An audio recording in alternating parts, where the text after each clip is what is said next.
All right, guys.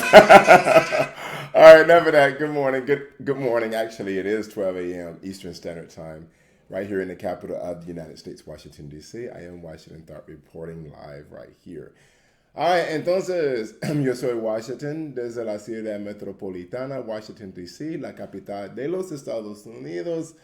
Aquí, bueno, tonight's topic is a remake of the Praxis II exam. Now, in the first video, I showed you guys a little bit about the Praxis exam for the 4195 exam that is required for the teacher certification in 48 or more states. The states that may not require this exam may be New York City, because they have their own. New York has its own test, and I think the state of California has a test that they use as well. I'm not really sure about California, but I think so. But if you make a 168 on this test, then you should be covered for at least 48 states, including Maryland and Washington, D.C. And of course, D.C. with Aussie requires one of the highest scores to take this test. Now, let me tell you this in the beginning. If you are a native speaker of Spanish, if your parents taught you Spanish, this is no guarantee that you will do well on this exam. Déjame decirlo en español. Si ustedes son hispanohablantes y aprendieron español solamente de sus padres y ustedes nacieron aquí en los Estados Unidos, eso no significa que van a salir bien en este examen. Lo que pasa es que, o aprobar este examen, lo que pasa es que sus padres enseñaron a ustedes español, pero el vocabulario es imposible. Entonces, yo sé que ellos no enseñaron a ustedes, como digo, todo el vocabulario que existe ahí en el examen. Tampoco no existen en su lectura ahí en su familia o su habla, la cultura de España o de Europa y toda América Latina tampoco. No existe eso ahí en el vocabulario de sus padres. Yo sé que los padres no enseñaron a eso, a menos que sean maestros o profesores aquí. Bueno, así que si ustedes hispanohablantes nacieron, si ustedes nacieron ahí en sus países o los orígenes de América Latina, me imagino que van a aprobar este examen bien, fácilmente. Con respecto al habla, el escucha, la lectura. Pero con respecto a la cultura, me imagino que van a hacer, me imagino que sí, conocen bien la cultura. If you are a non-Spanish speaker and you learn Spanish from universities, then I strongly suggest that you listen to this because this test is very, very challenging. Now, enough of that. Let's get going for this test. Let me write it down here. These are the components. We already know that you have to learn these things right here. We're going to start with the culture part, la cultura. Okay, la cultura. All right, as you guys can see. Let me come back to me. Okay, so la cultura consists of a lot of components. You need to know, in Argentina, what is té mate? Okay, té mate. Obviamente, té mate es un té ahí in Argentina, and they use like a little cup right here. In Yasa, they use a little a cup with a bombilla, which is a straw. They use, remember in Argentina, they say bombilla for straw. You may learn in Mexico that straw would be popote.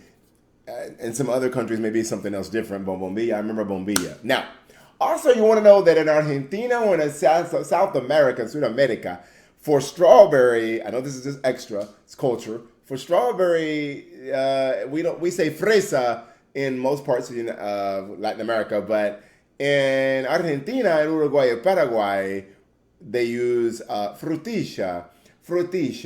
And just remember that in Argentina, Uruguay, and Paraguay, the double L's and the Y, when it's beginning a word, is used with yo, or in the middle of a word. So yo, for ejemplo, yo me llamo, yo hice otra cosa ayer. You know what I'm saying? So just know that yo, little sh. Another part about the culture, I'm going to help you, is Borges.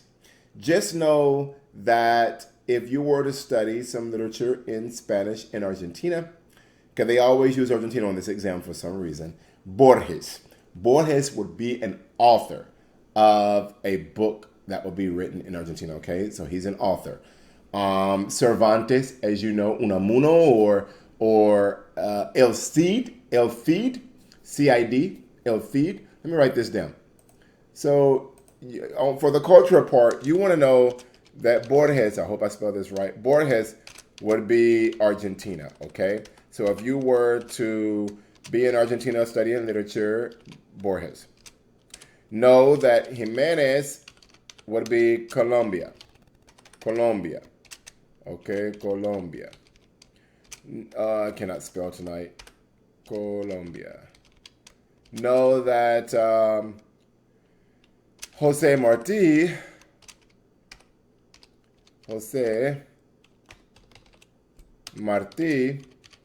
would be, I spelled his name all wrong. Marti would be Cuba.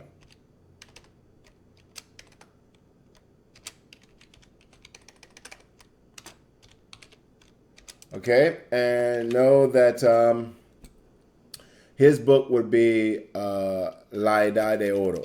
La Edad de Oro would be a book of Jose Marti, which should be capitalized. I'm not just going to capitalize all this for you guys. All right, know that, what's another one? Cervantes.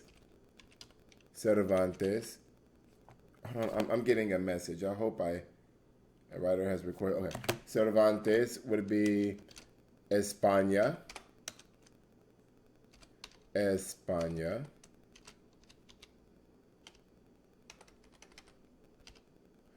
Like Don Quixote. So Don Quixote. El Cid, etc. Now, also, you need to know everything about a siesta in Spain. You guys need to know what a siesta is, how did a siesta begin. Tiene que conocer bien la historia de lo que es una siesta. Cómo empezó, quién inició o quién originó lo que es lo que nosotros decimos siesta. ¿Eran los moros? Yo no sé. O los españoles, lo que no sé. You got to know the cultural background of Spaniards, somewhat in the Middle East, like some of the Middle Eastern people represent Spanish culture and the language. Also know that the words that begin in letter A, like árbol, would be from Arabic descent. So just know that as well. For culture. Another part of culture is actualmente. So it's a false cognate. Actualmente would be current, not actually, because that's what people get confused of. If you're not a native speaker, sometimes people think that they're cognates, but they're not. Actualmente, let me write this down right here. This word right here, actualmente, is not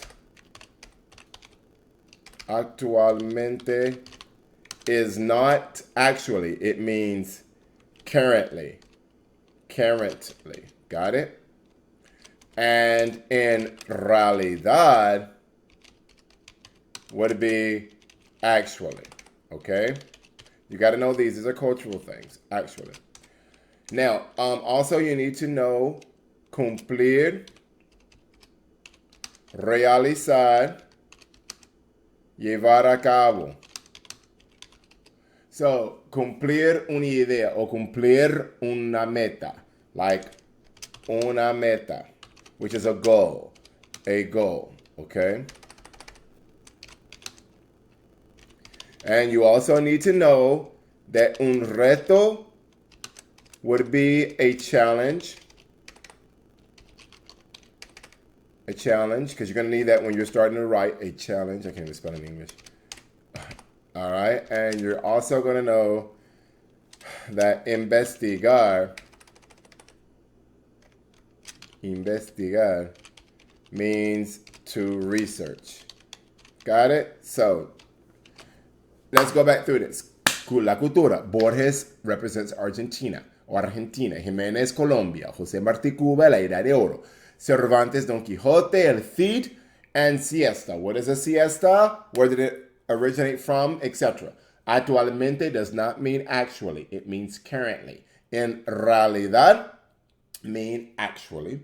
Cumplir, realizar, llevar a cabo, lo que sea, una meta.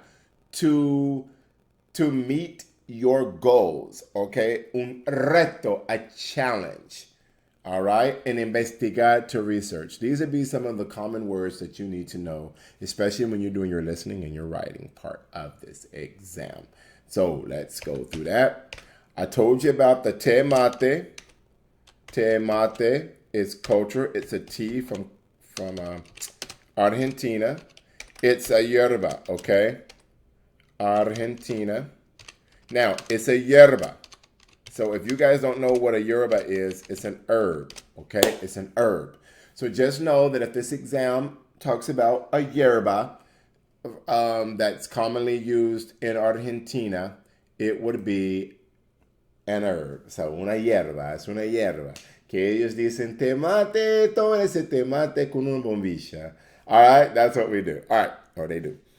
What's the other part? What is a Spanish? No, what is a Latin American country that does not speak Spanish? Which one? Brazil. All right, Brazil. What language does Brazil speak? Is Portuguese. And then it talks about the Amazon and kind of like the geographical section. Like, where's the Amazon? Just notice Brazil and near Argentina. Talk about some of the culture. You need to look up the culture of Bolivia as well. Look up the culture of the Aztecs and the Mayans. You need to know Aztec and the Mayans and the pyramids. Is it a Mayan pyramid? Is it an Aztec pyramid? Learn about the pyramids. You have to learn about the pyramids. All right? This is another thing. For the cultural part. Or for the listening. For the listening. I need you guys to do this. When you listen for this exam, okay, I want you to listen carefully. When you are on the listening section of this exam, you are not going to know beforehand what the topics are. All right, they're going to be random conversations among the different people who reside in Latin America. So you may have a random conversation in Colombia or a random conversation in Costa Rica, and you're not going to know. Oh, culturally, know that pura vida, the expression pura vida in Costa Rica. Know that gallo pinto is rice and beans in Costa Rica and Nicaragua. Know that congri would be rice and beans in Cuba. Congri in Cuba. And know that those three countries that are in Caribbean, Puerto Rico, Cuba, y la República Dominicana. And know that Haiti and La República Dominicana kind of share the same island. So kind of know that too as well. Yeah, learn about all that. All right, the music. Now, here's what you guys are going to do to make sure that you do well on this exam. For the listening section, guys, it's very, very hard if you're not a native speaker. For the listening section, I recommend that you go to YouTube. Go to YouTube and you're going to type in Las Noticias, because you need current events. Current events. Las Noticias de Venezuela, for example. Las Noticias de Venezuela. Oh, and then you're going to go Las Noticias de Ecuador. You're going to do this for every country. All right? For every country, there are 21 in Latin America, 21 Latin American countries, and Spain. I need you to do La Cultura de. You're going to listen to some news articles about that. Then you're going to type in La Cultura. La Cultura de Argentina. Or whatever. And the rest of the countries in Latin America. You're going to take about a month to study for this exam, okay? But you're going to have to pay $180 for this exam, and you want to do well your first time. So I strongly feel that if you were to type in Las Noticias de la cultura de, etc., that you are going to do extremely well on this exam, especially for the listening. Now, here's the part where you got to know about the writing, okay? With the writing, you need to research business Spanish. Tiene que aprender a escribir una carta de negocios en español. Una carta profesional en español usando la palabra querido o estimado. Using the words estimado o querido. They're going to give you a scenario. There's going to be a negative scenario. Now, I can't tell you which scenario it's going to be because it can be anything. It's going to be something negative that happened with customer service. Your job is to use the Spanish format for business letter. So make sure you research business letter in Spanish and type a response about how you feel you can fix this situation. When you write these letters, or when you write a response for the writing, you're not going to get a great score if you're using basic grammar. You need to use advanced grammar. So let me show you a little bit of what I'm talking about. When you write these responses in Spanish to get 100 or something like that, or 20 out of 20 or whatever, you're going to use the imperfect subjunctive, the conditional, the preterite, and the imperfect. If you use those, you're guaranteed perfect scores. Like, watch this. Si yo fuera,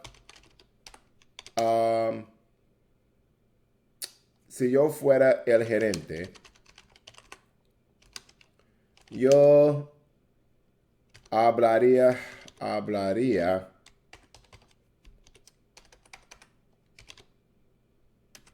con mis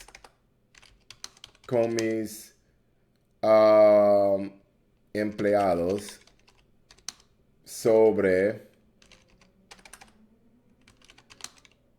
las reglas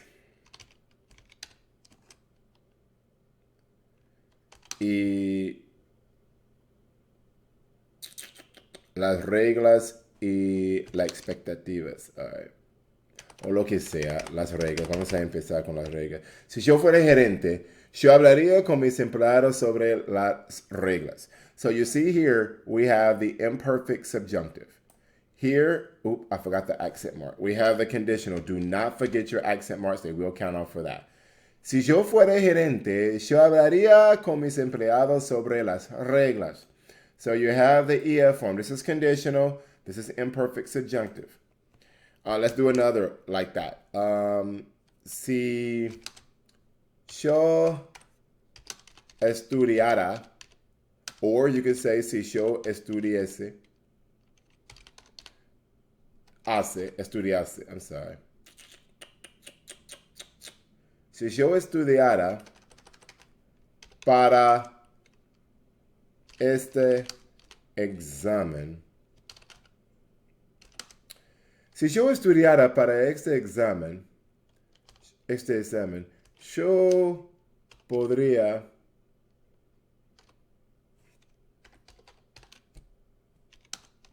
ser maestro fácilmente. It's just an example, guys. Si yo estudiara para este examen, yo podría ser maestro. If I were to study, estudiara. See, if I were to study for this exam, I could be teacher or easily, I could be a teacher easily. So podría will be the conditional form. You have to know these, all right? You have to know how to write these. If you don't know how to use the imperfect subjunctive and the conditional, you will not do well on this exam. The preterite versus imperfect. They're going to look at that too. The preterite versus imperfect, you have to be able to use both in the same sentence. So like this. Mientras yo escribía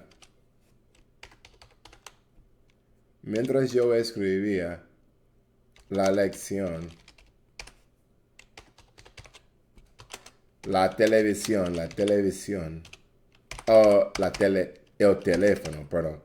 el teléfono sonó. All right, so while I was writing the lesson, The telephone rang. Mientras yo escribía la lección, el teléfono sonó. So if you notice, this right here is the conditional, the imperfect part. This is the preterite part. This was happening, this stopped. While this was happening, this stopped. It's just the way it goes. Also, another one with imperfect, you got to know this. Cuando era niño, niño,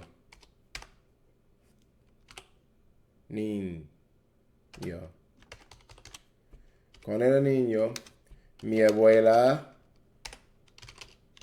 y yo asistíamos a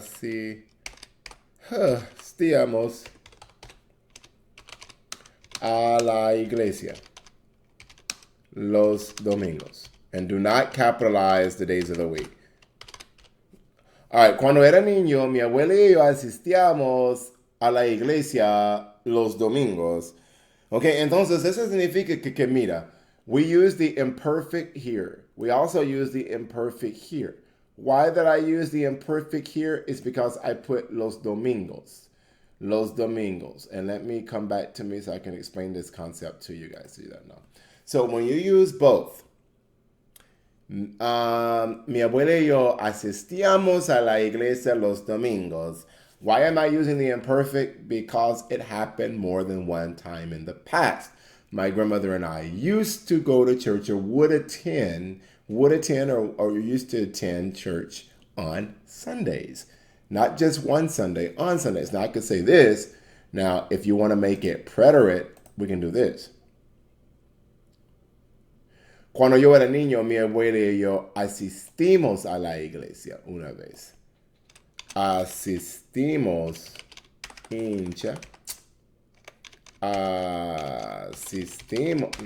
not that capital.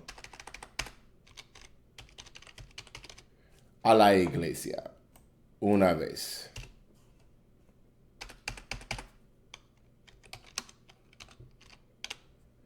Cuando yo era niño, mi abuela y yo asistimos a la iglesia una vez. Or if you want to be more specific, cuando era niño, yo asistí. Okay. Yo asistí. Yo asistí a la iglesia una vez. So you got, cuando yo era niño, yo asistí a la iglesia una vez. It stopped. The action happened one time and it stopped. Okay, so that's why I use the preterite tense. So you guys got to be able to do this on this test. I'm telling you, you get a lot of points for using the preterite versus imperfect within the same sentence or in the same paragraph because they want to know that you understand the rule between both of them. So practice. You're going to get a lot of points if you use especially if Spanish is not your first language. And you were to use the imperfect subjunctive with the conditional tense, you're going to get a higher score because that is the elevated Spanish. That's the maximum elevated Spanish that you can use as a non-native speaker. I think that's it. Oh, and for all of you guys with vocabulary practice, and this can happen also for those of you who have parents who speak Spanish, but you learned Spanish and you were born in the United States. So I'm going to read a passage to you guys now. Like I said, I cannot see very well because these words are written extremely small. But I'm going to show you how you can practice. I think I told you everything that you need to know about the other stuff. Yes. The cultural part 26 questions, you will know it by context. Now, if you were to read this book, I promise you, read this book and write down. I stole this from the library. Of course, I had to pay for it. They ended up charging me. I ain't going to tell you what library because I don't want to be in trouble. But anyway, guys, look. This book I used for my thesis. Okay, for one of my theses. What you guys are going to do is you're going to buy this book or you are going to download it. All right. Now, if you download it, there are no pictures. And if there are, I don't have any. Maybe one or two pictures of the map. This book is called La Ciudad y los Perros. La Ciudad y los Perros. And the author is Mario Vargas Llosa from Peru. So let me write this down for you guys so you guys can say you need to go out and you need to buy this book instantly before you take this test. Mario Vargas Llosa, and he is the author of this book, the author of this book, and he is from Peru. And the name of the book is called, the title, La Ciudad y los Perros. And it's not about dogs. All right, here we go. So, make sure they capitalize everything. La Ciudad y los Perros. Mario Vargas Llosa. I'll give you a minute to write that down. Mario Vargas Llosa. A wonderful writer. Now, what I'm going to do is I'm going to tell you why I chose this book. Number one, the grammar. All right? The grammar. Okay, let's come back here. When he wrote this book, his grammar was flawless. And he used high-tech grammar. He used the imperfect with the preterite in every chapter. He used the conditional and the imperfect subjunctive. He used the future. He used the preterite single. He used the present tense. He used the, present progressive tense. He uses the past progressive. He uses the present perfect and the past perfect tenses like he hablado o había hablado, hubiera hablado, imperfect subjunctive, perfect. He did all of that, o pluscuamperfecto. So he did all of that. Let me read a passage for you. Now, guys, bear with me because I cannot see very well. These words, as you see, these words are very small, and I need my contacts. I cannot see, but we're going to try to do this, okay?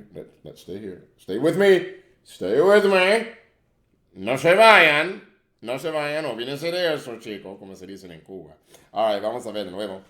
All right, guys, here we go. Cuatro, dijo el jaguar. Los rostros se suavizaron en el resplandor vacilante que el globo de la luz difundía por el recinto a través de escasas partículas limpias de vidrio. El peligro había desaparecido para todos, salvo para Porfirio Cava, que es el nombre del lugar. Los dados estaban quietos, marcaban 3 y 1. Su blancura contrastaba con el suelo sucio. 4, repitió el jaguar. ¿Quién? Yo, murmuró Cava. Dije 4. Okay, just in that passage that I read to you, he starts with the preterite, both preterite. Dijo el jaguar, preterite. Suavizaron, preterite. Vacilante, he's describing stuff. Difundía, imperfect. ¿Qué más era? Había desaparecido. Los dados estaban quietos. Los dados estaban quietos. Estaban, imperfect. Marcaban, imperfect. Contrastaba, imperfect. So remember, when you are describing stuff, a narrative, when you're writing a narrative and you are describing stuff in the past, you are to use the imperfect tense.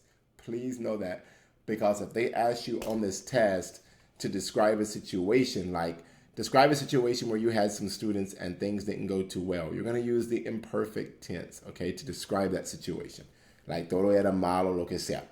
Also, on this exam, you are going to have to be able to explain to them in Spanish what would make a great professor, using the imperfect subjunctive and the conditional tense. Like, por ejemplo, si yo fuera maestro, yo haría cualquier cosa. Si yo fuera maestro, yo haría cualquier cosa, etc. La razón por la cual que yo haría. Why would you do those things, etc.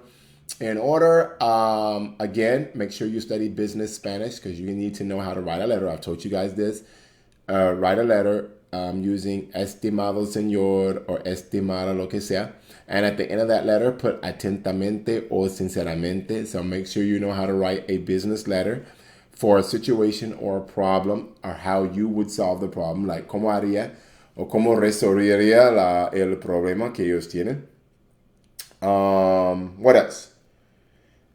Do you believe in vending machines at school with snacks, meriendas? Why do you think so? Now, I'll tell you one of the answers that I used. I told them that I would literally get snacks because it would, healthy snacks, las meriendas muy sanas, because it would help raise money for school supplies or for supplies in a classroom, because teachers usually have to spend money out of their own pockets. But if you have a vending machine, it can go directly to teachers. So that's what I would use as well. Again, guys, you got to have a 168 on this exam. You want to concentrate on the things that are easier or that you feel comfortable with. Again, here's something about the reading. Oh my God, the reading. Make sure when you read, you underline or you write down words you don't know, and you will be writing down a lot of words. Look through a thesaurus in Spanish. Get the meaning of the word in Spanish, not the definition in English, but the definition in Spanish. So Spanish dictionary. Ustedes quieren como de buscar la definición en español, no solamente en inglés, pero en español. Because we have to know los sintonías y the synonyms and antonyms. You have to know both of those in Spanish. All right. Sinónimas are very, very important in Spanish for this exam. What else? Oh, practice reading very fast. This part is going to hurt you the most on this test. Most applicants do poorly on the reading part, not because they can't read. It's because they cannot read and interpret very fast. You have to read a lot of information in a very short period of time during the reading section of this exam. You need to practice reading this book over and over and over. Like, take a chapter 1. Even if you don't understand it, just read it fast. Keep reading it fast so that you'll be able to scan the words during this exam. I'm telling you, this reading section counts a lot for these points. But if you do poorly on the reading, you still have a chance to do it if you can get the speaking right. And you can know how to explain yourself in Spanish. Know how to explain situations. So whatever you can write in Spanish, make sure you know how to speak it as well. And that will help you with this exam. Now, I don't have the time to help individual people one by one. But if you need my help, we can do a group chat through Zoom. We can choose like some days or whatever, or weeks or whatever you want to do. We can choose it through Zoom. I won't charge you anything but donations for my classroom, for my children. Like I said, if I get 10 people to hit me up for Zoom, then I will do it. And you can contact me through washingtontharp@gmail.com. It should be just my name, washingtontharp@gmail.com for the page. And we can set up some Zoom time to help with this exam. Again, this exam is $180, and you want to do well your first time. 168 on this exam will help you be certified in all states that I know of, except for New York. And in California, they have their own rules. All right, guys. I'm here to help, to here to heal. All right, guys. Chao, señor. Cuídense. Un beso grande. Que Dios les bendiga. And make sure we study hard, okay? Bye-bye. All right, let's make sure.